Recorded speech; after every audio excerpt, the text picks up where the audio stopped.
థియేటర్స్లో సినిమాలు 300 రోజులు 400 రోజులు నడిచేవి. మరికొన్ని అయితే అదే పనిగా సెలెక్టెడ్ థియేటర్స్లో 1000 రోజులు నడిచిన చిత్రాలు కూడా ఉన్నాయి. కాలం మారింది. థియేటర్స్లో సినిమా లైఫ్ టైం కూడా తగ్గిపోయింది. ఇలాంటి టైంలో ప్రభాస్ సినిమా ఒకటి 300 రోజుల నుంచి ప్రదర్శితం అవుతూనే ఉంది. ఏంటి సలార్ ఇంకా నడుస్తోందా? ఎక్కడో తెలుసుకోవాలనుకుంటున్నారా? పదండి.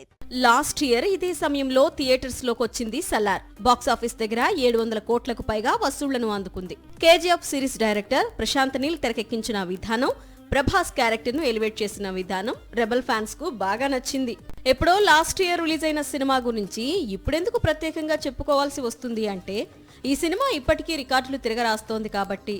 దాదాపు 300 రోజులుగా సలార్ హిందీ వర్షన్ ప్రముఖ ఓటీటీ ప్లాట్ఫామ్ అయిన హాట్ స్టార్ లో టాప్ 10 లో ట్రెండ్ అవుతూనే ఉంది. కొత్త సినిమా, పైగా బ్లాక్ బస్టర్ అయిన సినిమా ఓటీటీలోకి వచ్చింది అంటే కొద్ది రోజులు మాత్రమే ట్రెండింగ్ లో కనిపిస్తుంది. కానీ సలార్ మాత్రం ఏడాది కాలంగా ట్రెండింగ్ లోనే నిలవడం అనేది ఇప్పుడు ఓటీటీ వరల్డ్ ను షేక్ చేస్తోంది.